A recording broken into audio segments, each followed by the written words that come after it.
Hello and welcome to Guangzhou. I'm Cao Chufeng. Now, the Greater Bay Area Science Forum is currently being held here, and hundreds of members from the scientific community are gathered here to discuss topics of global concern. One of the most discussed topics is green growth. So we are having this roundtable discussion today to share with you some of the information we've been hearing regarding this topic during this forum. Now, first of all, let me give you a definition of green growth is. Green growth means fostering economic growth and development while ensuring that natural assets continue to provide the resources and environment services on which our well-being relies. So this is just a general definition. Obviously, we're gonna get down deeper into this topic during our discussion.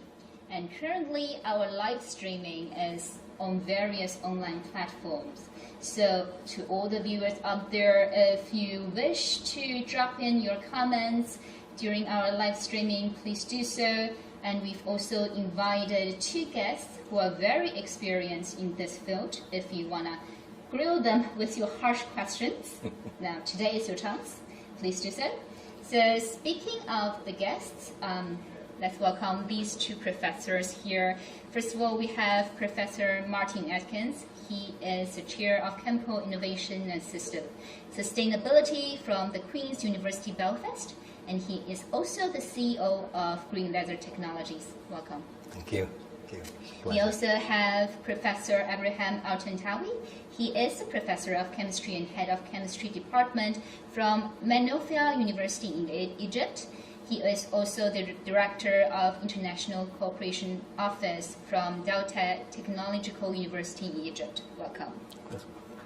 So we want to start our discussion to give our viewers a more understanding about what you two do.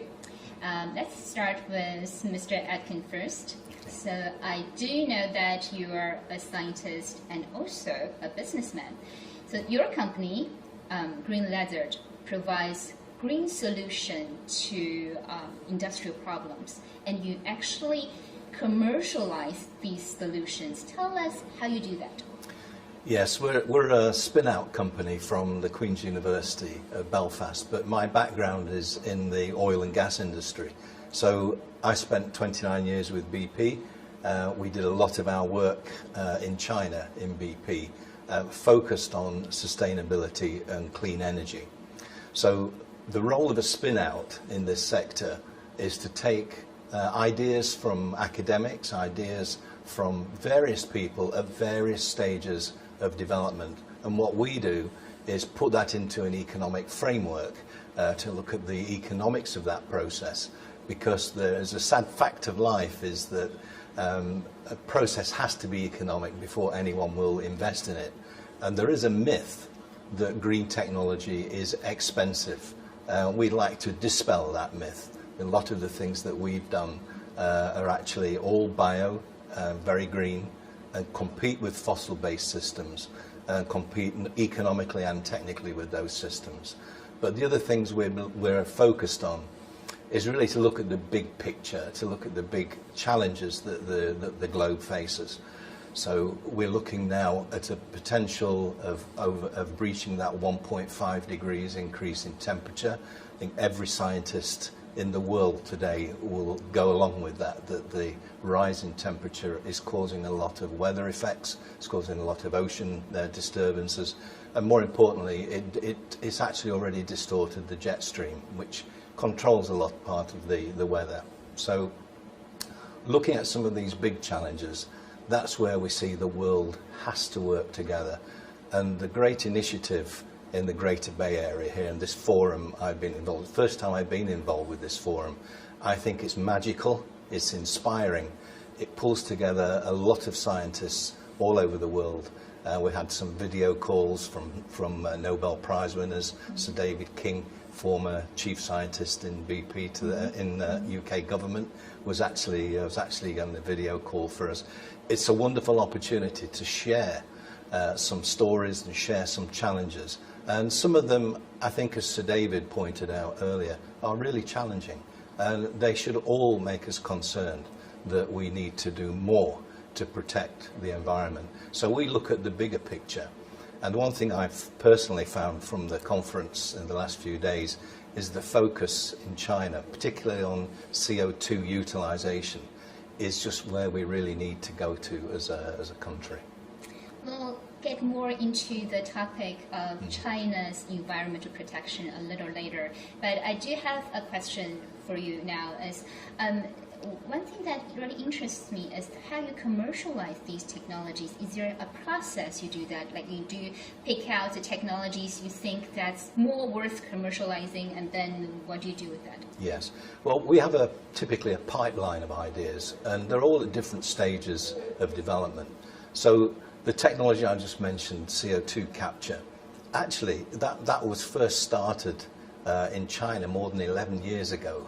And at the time, there was not much interest in the technology itself because CO2 wasn't a big topic in those days. So we have a pipeline of ideas coming from partners, coming from challengers, and we look at the economics of those processes. And when we get a supply chain together, that's when we start commercializing the technology. So it's not enough to have a good idea. It's not enough to practice an idea at a small scale. You've got to take it through to market. So one of the things that we specialize in with some of our partners in China and Holland, Netherlands, is really looking at the technico-economic aspects of the technology as we develop it. And only when we can get a supply chain together and a robust economic case, that's when we start scaling up.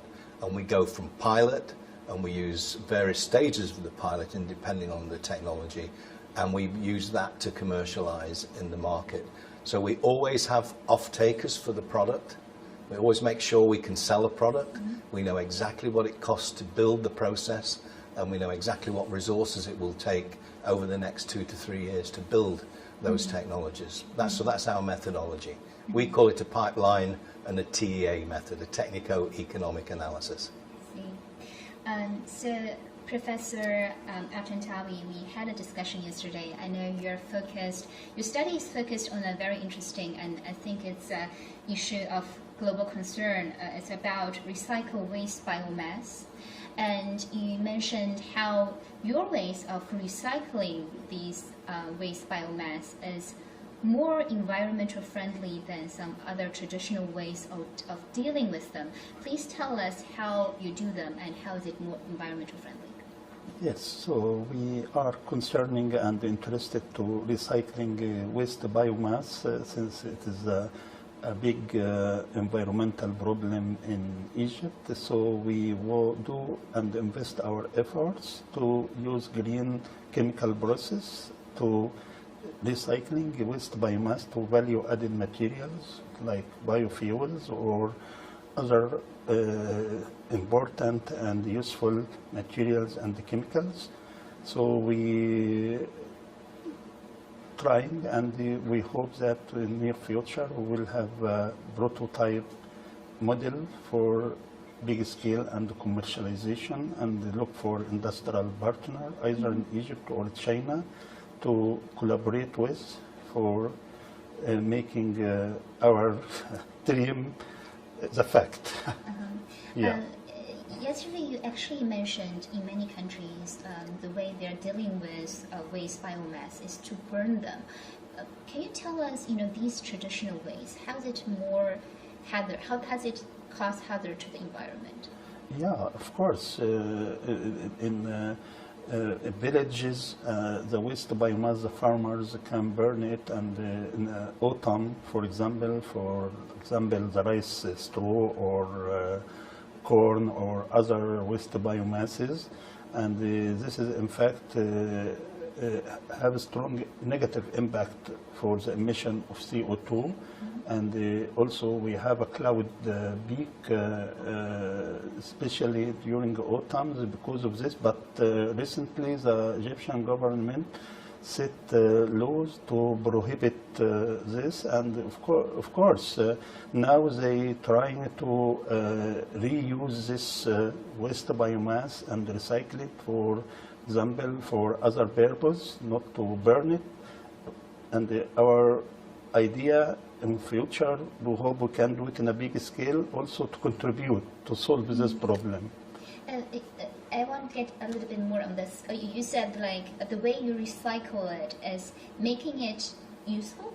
Am I getting the right idea? Yeah, How do you make it more useful? What can it be used? Yes. What area? For example, if we use any waste biomass, either from kitchen or from agriculture, so we always aiming to reach to zero waste. So to get use of all of the components of this waste, so we first, of course, focusing on the main component, which is called biomass or cellulose or hemicellulose, and trying to, in a green way and the sustainable process, to transform it to, for example, biofuels. And others, of course, similar waste biomass, we can use it for other applications, applying the same method. But on the other hand, still we have other residues. We can also, recycling it like lignin or other components. But in all cases, we aim to reach zero waste and to get use all of components in the waste. Thank you. Talk about the recycle of waste biomass. I know, Mr. Atkins, Yes. your company has a project that's involved in this field. Yes. Tell us a little bit about this. Well, Professor Ibrahim and I have been talking about this earlier. Professor Ibrahim gave a talk this morning about the impact of NOx when you burn biomass, and we have different approaches to biomass. So we look at pyrolysis of biomass to liquids to make sustainable aviation fuel. So we work with companies like Abundia Global Impact and Aleo Technologies in the US. So we focus on making hydrocarbons which are net zero. So we can make a net zero sustainable aviation fuel. And that's the way we would valorize the biomass. But in discussions with Ibrahim today as well, we see the benefits of a forum like GSF, because one part of Ibrahim's research is taking one or two components of the biomass to useful products. Now, actually, we don't really need those particular products. We need one product, lignin, out of the biomass. So by combining Ibrahim's technology and our technology, we can have a win-win where you can make really added value chemicals, and you can make sustainable aviation fuel and good quality biochar, which is then used for areas like water treatment, purification of water, and also many, many different things in the catalysis industry. So we see the conference here as being some very good synergies. We've never met before on the technical level. I think we've only ever met once before in a conference. So that was a very good meeting. Maybe a start of further cooperation in the scientific research field. Certainly. Who knows, Certainly. really? You said like one way recycling these biomass is to transform that into fuels, aviation fuels. Yes. Isn't that causing carbon emission as well as the plane takes off? Well, it does, but the idea there is that the biomass has taken the CO2 out of the atmosphere. So the CO2 you put into the atmosphere from sustainable aviation fuel, you recover that in the plants in the future. So it's a complete closed loop for CO2. That's the way we look at it. But also for the Professor Martin, as he said, for lignin.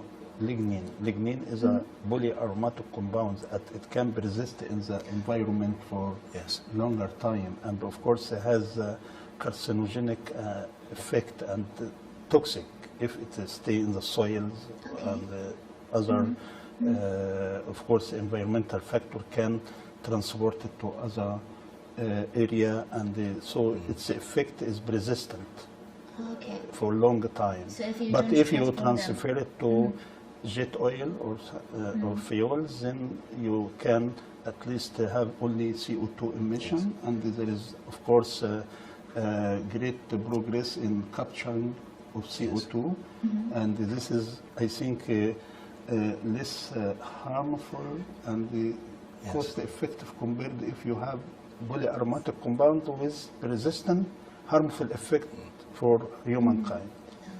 So we solve one of his problems, and he also creates other value for some of the other parts of the biomass.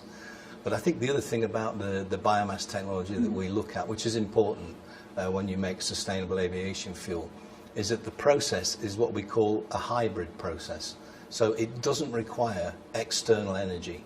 You can use the energy generated in the biomass to actually fuel the process itself. So we create electricity, and we also create heat. And one of the things that I wasn't aware of until I heard Ibrahim's talk today was that you need low temperature steam, you need heat to do a lot of your low temperature conversions. We see that as waste.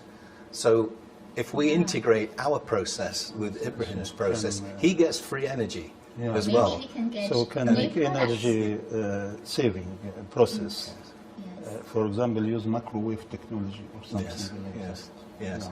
But I think the whole concept here is that it's energy self-sufficient. So if you're looking at this in a waste biomass area, you don't have to bring in methane, you don't have to bring in electricity from an external source. You create it internally. And I also think that's water the big. consumption also. Yes, For, yes. workup process is important. Thank you for sharing that with us. It's very scientific, but it's very interesting to listen to how you can turn the waste into something that's quite useful. I want to get our discussion now with a focus using China as a case study. So China, as many of you might know, has enjoyed rapid growth for over 4 decades, and sometimes at the cost of environmental destructions.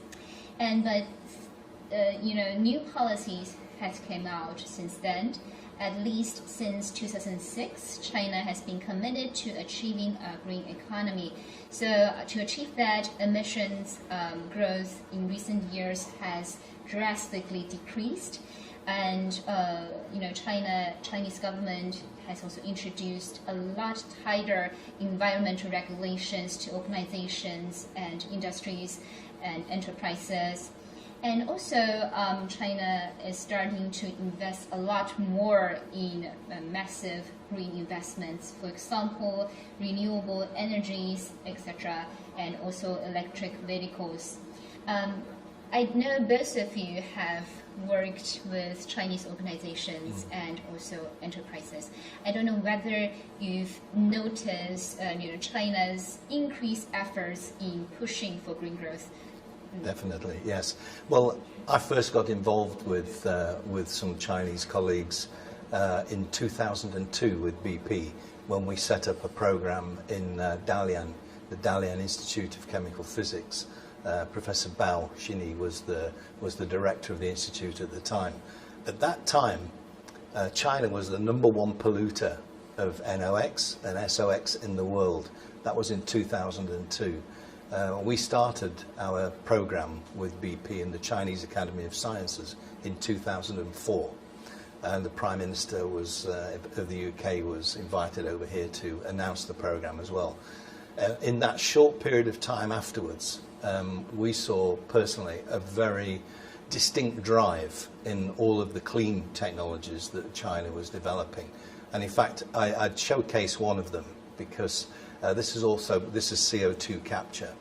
And it was a very interesting development, but very early development.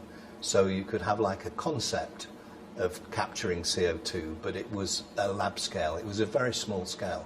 And in the space of about 4 years, the team scaled that technology up to a demonstration plant. It's now 35% lower capital cost than what we use today to capture CO2. It's 45% lower operating costs, and it's 60% of the footprint of the existing commercial CO2 processors. So not only have I seen big changes, I can actually physically attest that they do work as well. But I think it's in every area that we see it, whether it be energy storage.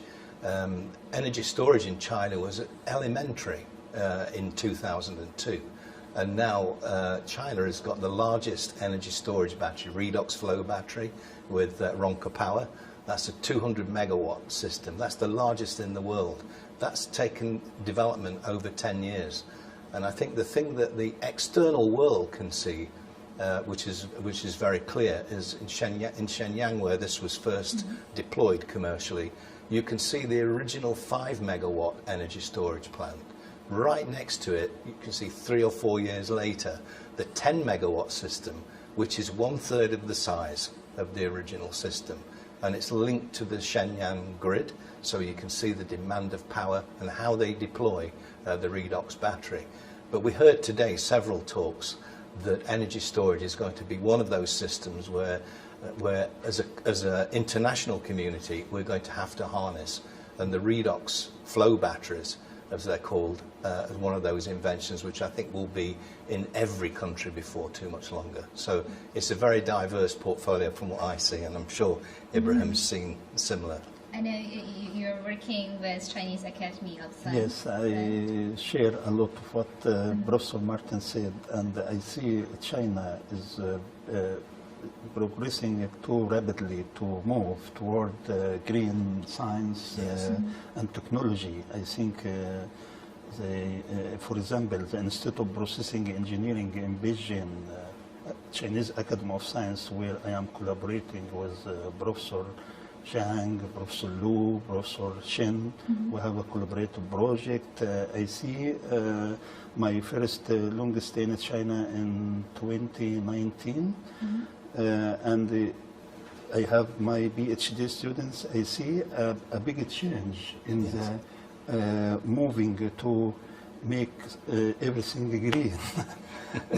And also they set a very restricted rules for students to deal with chemicals, for example, and not any chemicals they can keep in the lab.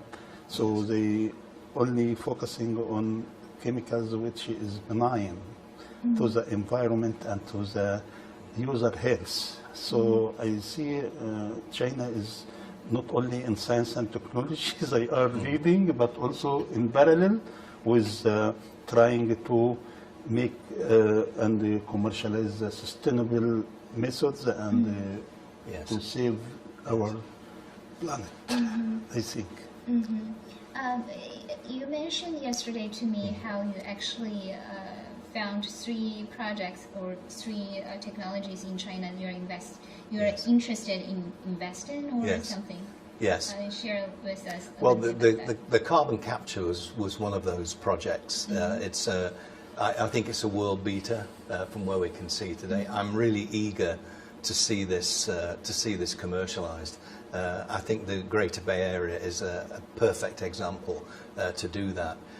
We've also worked on novel hydrogen systems with China, which is with Dalian, and that is really groundbreaking technology. So it can use any source of biomass, it can use any anaerobic digestion gas, any waste gases, and it can turn it into very high purity hydrogen, which is useful for fuel cell in one step. Now, typically, we need 2 or 3 steps to get it into fuel cell quality hydrogen, and that's in one step. That's a major breakthrough. So we're very, very keen to look at that. The other technology which is really surprised me that it been developed so quickly, and that's a desalination technology using membranes. So it takes seawater and it makes it into drinking water. So we can do that. We can do that with traditional techniques, but this technique doesn't use electrolysis. It uses membranes, and it's really functional, and it's scaled up already. So we're very keen to look at exploiting those technologies. But I think the one thing I would say about China and innovation and these ideas that come through, you've got to have vision. And I think the thing I see in China, which is more than I've seen in previous years, is that you've got some really good visionary leaders now in China that are really driving the climate agenda. And I think we should highlight Professor Zhang as one of those. A few years ago, he was one of the first people in the world to look at recycling plastics, polyester. That's now commercial in 3 or 4 units, and that was the vision of one man because there was no demand at the time for it. People didn't see a demand for it, but yet Professor Zhang had the vision that one day in the future, we would all be sitting high in plastics, and we'd all want to get rid of plastics from fossil-based systems, and recycling was one of those routes where you can reduce the amount of fossil fuel. So in his case, it would reduce, you can put 30% in by legislative methods now, but in his technology, you can recycle polyester 100%. That's quite unique. So I think it's the men of vision that we see in China now. We've got some really good leaders that are passionate about the technology, but also very much aware that it's a multifaceted area. You know, we talk about energy storage, we talk about hydrogen, we talk about CO2 capture, we talk about recycling, we talk about wetlands, we talk about forestries. It's multiple facets, and it's how you pull all of those things together needs men of vision and women of vision. And I think that's what I see in China much more now than ever before.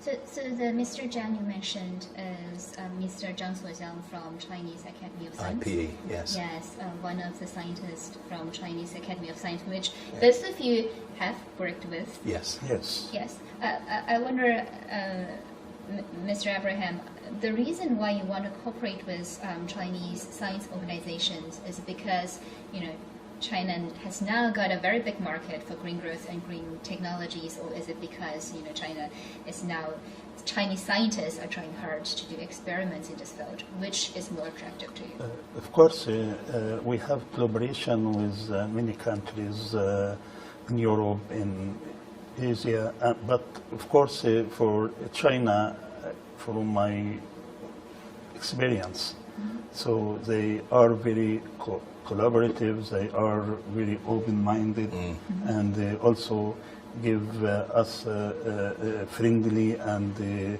good atmosphere for thinking, for innovation, and so I think it's a good environment for science and technology to collaborate with.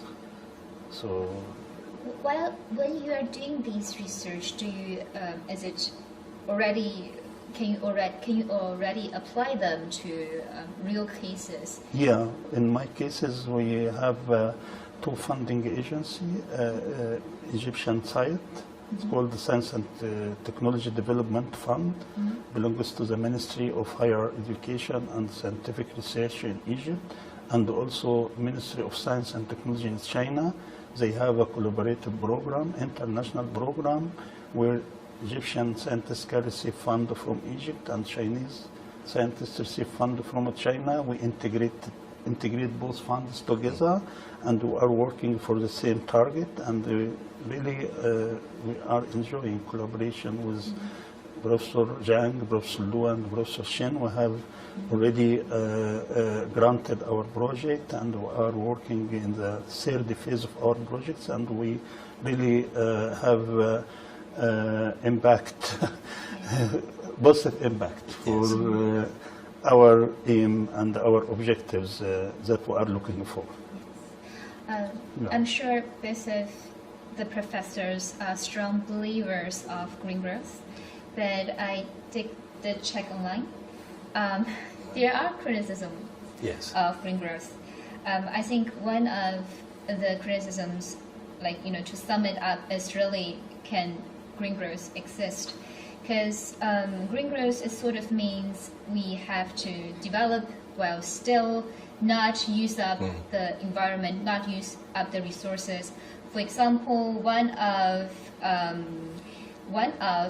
the studies I found said that, as published by New Political Economy, it says there's no empirical evidence that absolute decoupling from resources use can be achieved on a global scale against a background of continued economic growth.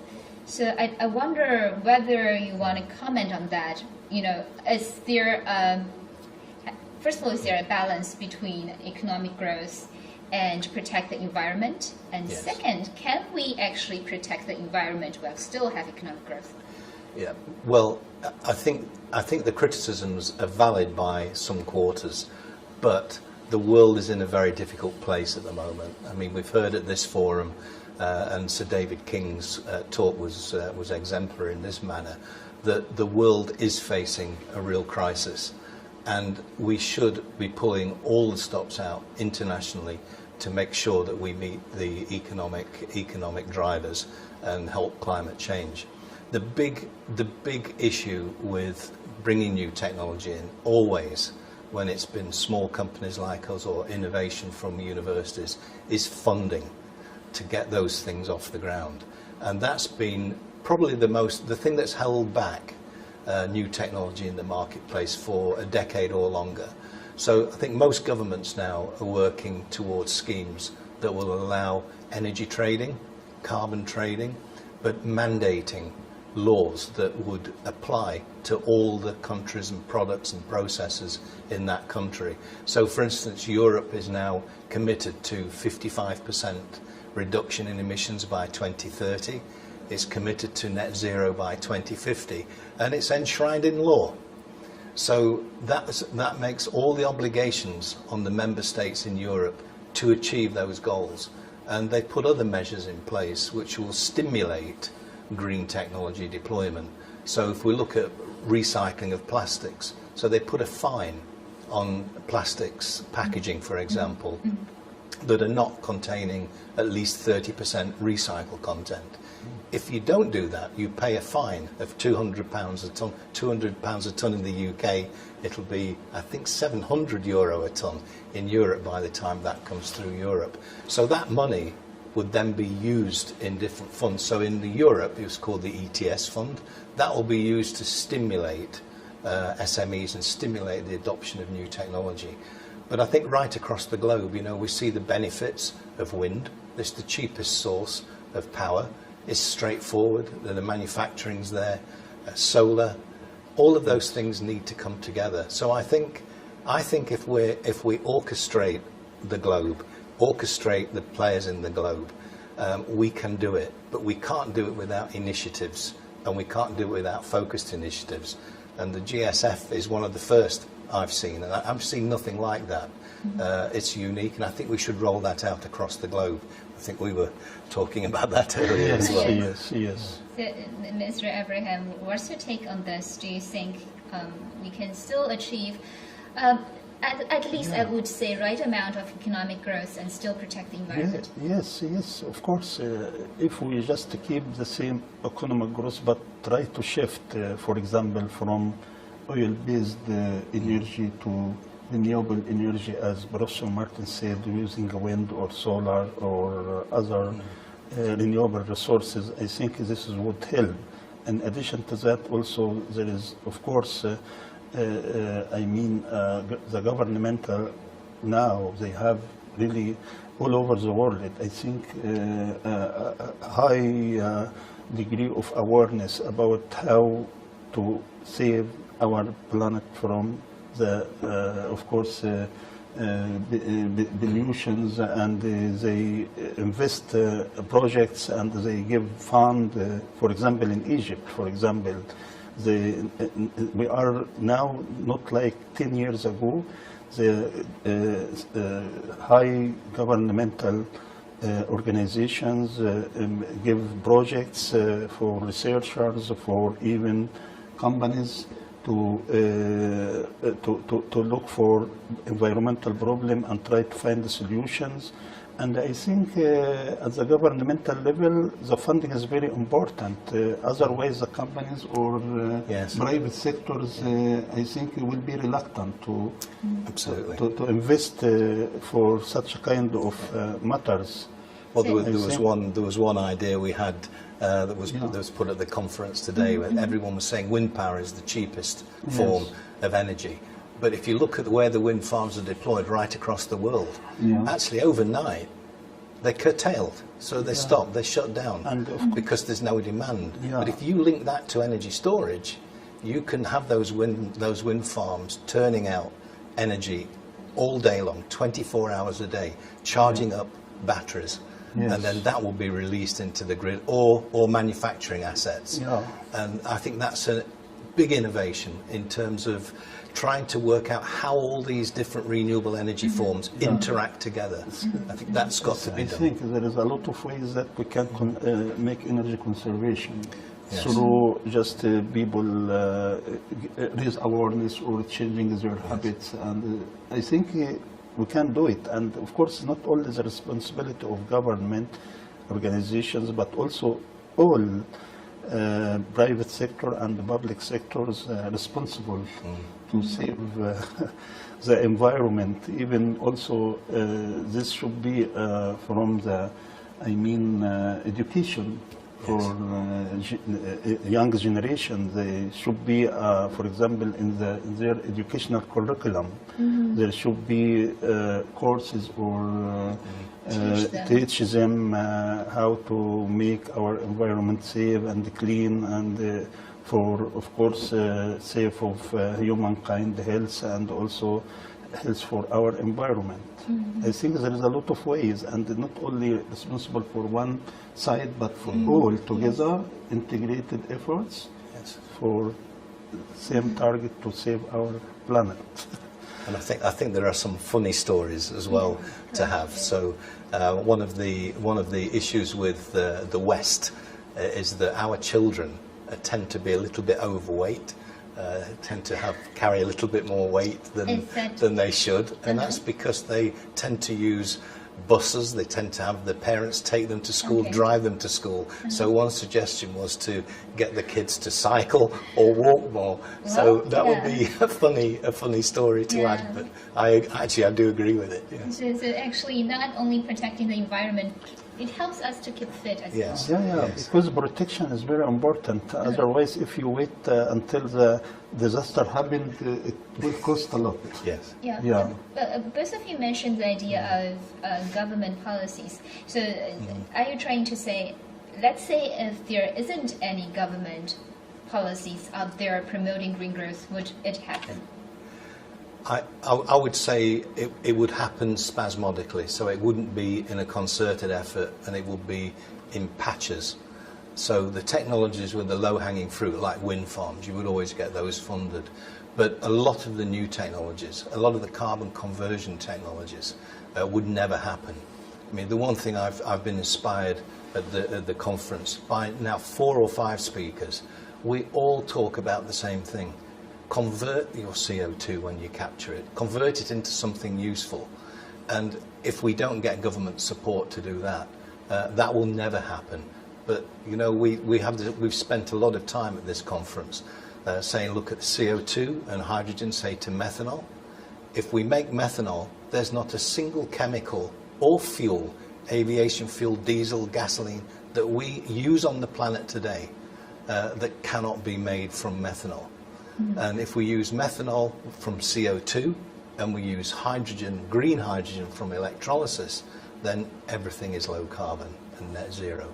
And wouldn't it be just fantastic for the whole world to be powered on green hydrogen and CO2? Yeah, this is a future technology. So for your study, do you get government incentives or support? Do you think that government support is very important for research? Yes, I think the investment of governmental projects to solve environmental issues is very important. And as Professor Martin said, so if you just